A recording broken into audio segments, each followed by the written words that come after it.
Hi friends, welcome back to my channel. My name is Tally. If you're new, welcome. I post books and stuff. So for today's video, I will be sharing my 2021 reading plans. I know if you follow me on Instagram or Goodreads, you probably do know what my reading plans are. And I'm also going to do a 2020 wrap up. So I'm gonna share with you guys all the books that I read in the year 2020. By the way, Happy New Year. I hope you guys achieve all your dreams and your goals and you guys read many more books. The first thing that I'm going to talk about are my 2021 reading plans, my reading goals. And for this year, I hope to read 200 books. I know it's a lot, but there are so many amazing books out there by amazing Black authors and Latinx authors that need to be read. There are so many books and I have so many books on my list that I want to read. Currently have finished 4 books already this year. I am 3 books ahead, I believe, and that feels amazing.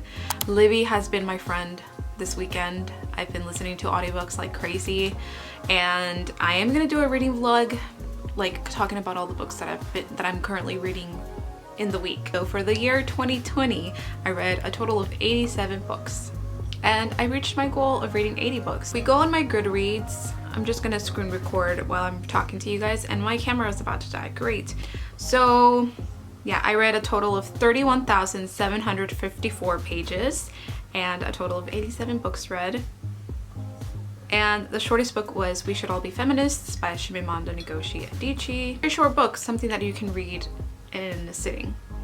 The longest book that I read, surprisingly, what the freak? This is the longest book I read. Wow. The Goldfinch by Donna Tartt, 771 pages. And my average book length in 2020 was 364 pages. My most popular was The Hunger Games, which 8,065,787 people also shelved. And the least popular, The Wits and Daughters. Average rating for 2020 was a 4.2. Wow, that's bad. This year I hope to be more honest. And the highest rated on Goodreads was Harry Potter and the Deathly Hallows. I will never read the Harry Potter books again. And my first review of the year was The Woman in the Window by A.J. Finn. Definitely a good thriller, lots of plot twists. Okay, so let's look through the books that I read in 2020. First book is We Should All Be Feminists. Short book, very fast read. If you want to learn more about feminism, great book. Tattooist of Auschwitz by Heather Morris. Emotional, very heartbreaking. The Woman in the Window by A.J. Finn. Amazing book, amazing thriller, lots of plot twists, which I liked. In the beginning it was kind of slow. It definitely did pick up. 1922 by Stephen King. I think this is one of like my second least favorite by Stephen King. I read The Harry Potter and the Deathly Hallows.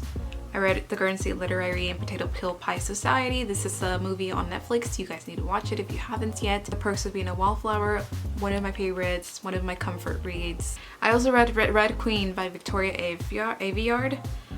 Salt of the Sea, that one was on my 2020 favorites. The Girl on the Train by Paula Hawkins, that one was not my favorite, I have to say. All the Right Places, and I loved the movies and it made me cry in the end. If you have read it, you know why. I also read a man called Ova, and another one of my favorites of 2020, The Goldfinch by Donna Tartt, which was the longest book of the year that I read. Silent Patient, How to Win Friends and Influence People. I read Clockwork Angel by Cassandra Clare, one of my favorites. 10% Happier, this is when I was reading nonfiction books about happiness. Clockwork Prince by Cassandra Clare. This is the Infernal Devices series. And All the Ugly and Wonderful Things. Horrible book. I have to say I hate that book. Now that I look at it, I had to go back and rate it a 2. I had rated it a 4 and I'm just like, why? The Night Olivia Fell, The Magician's Nephew by C.S. Lewis. I also read Clockwork Prince by Cassandra Clare. The ending broke me. It was amazing. I was sad when it ended. Next book is Big Little Lies by Leanne Moriarty. Definitely has a plot twist. I loved the ending. I read Forbidden. This is another book that has incest and I hated this book. I had to go back and rate it again, and like I said, I need to be more honest with my ratings. Forbidden is about a brother and a sister who fall in love. I don't recommend it. It's disgusting. I hate it. Who even thinks about writing about that? I also read The Green Mile by Stephen King. Amazing book, emotional book. The ending will break your heart. It's Shadow and Bone by Leigh Bardugo.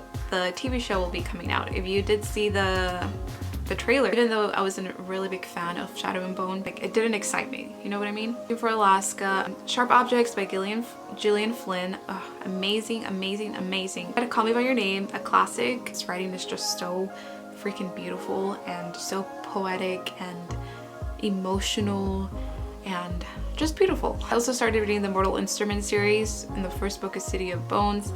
This one was a little bit more slow paced. You're getting to know the world, and Cassandra Clare did an amazing job at the world building in these books. A Little Life by Hanegihara, and no, I'm glad that I read it though, but it was very overwhelming. It was very depressing and it gave me headaches. I just had to take a lot of breaks while reading it. It was freaking sad and surprised that it had to end like that. Usually a lot of triggers, sexual abuse, violence, suicide. I read the Hunger Games series for the very first time. I loved them. I think my least favorite was Catching Fire, and I did watch the movies. Elevation by Stephen King. Personally, I did enjoy this one. I think it was very fast-paced, magical. It has magical realism. I also read The Outsider by Stephen King. Read Glass Sword by Victoria Aveyard, which is the second book of...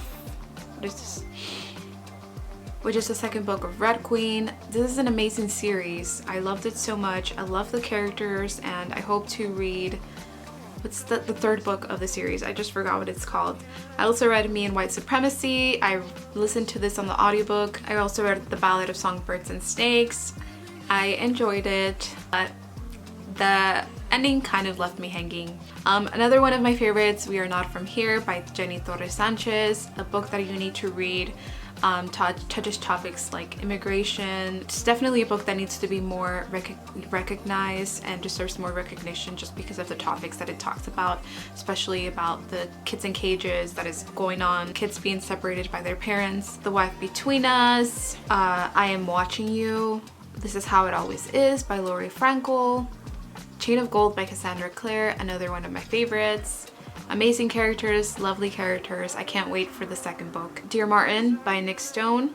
Loved it, emotional, heartbreaking, talks about police brutality, and it's definitely a book that you need to read. All American Boys by Jason Reynolds. I just finished reading one of his other books, which is Long Way Down. Wow, it was emotional. It was very powerful, and it is written in verse, so truly recommend it. Gothic, another one of my favorites. I've been talking about this for a while now. I read Midnight Sun. I regret reading Midnight Sun, honestly. Now that I look back at it, I'm like, why did I waste so much time just reading the same thing all over again? I also finished reading How the Garcia Girls Lost Their Accents. Both Die at the End by Adam Silvera.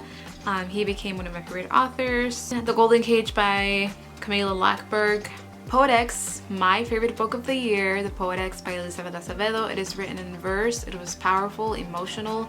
I related so much to the main character. Girl by Gillian Flynn, not my favorite. I read Just Mercy by Bryan Stevenson, another book that you need to read. I also read The Sun Is Also a Star. Let's Never Look Back by Lilian Rivera. This was a new release in the year 2020. Fishing Health by Britt Bennett, another amazing book. Fire on High by Elizabeth Acevedo. You Had Me at Hola by Alexis Daria. It's just so sexy and intimate. The Shadow of the Wind by Carlos Ruiz Zafón, another one of my favorites. This is so magical. I already talked about it.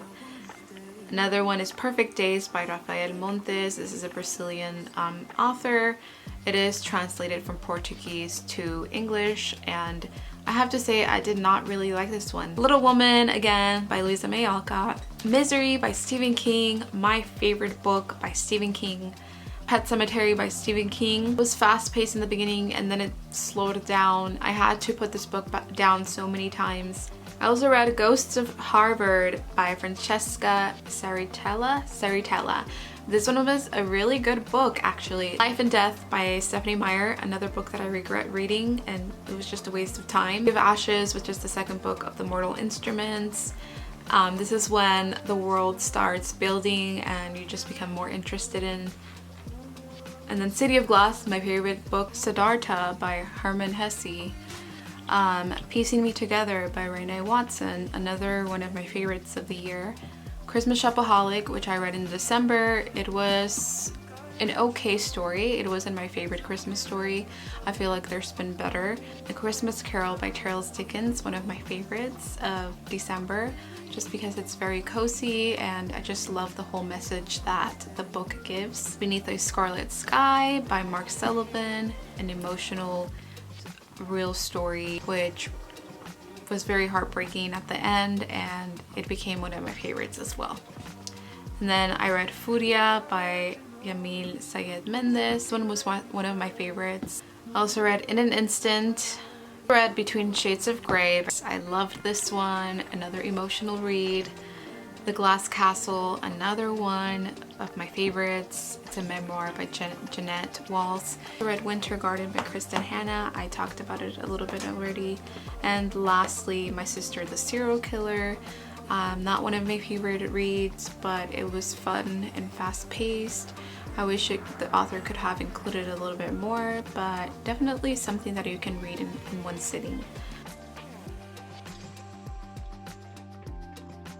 That doesn't seem like it's 87 books. I hope you guys enjoyed this video. I will talk to you guys later and hope you have a wonderful week. Bye!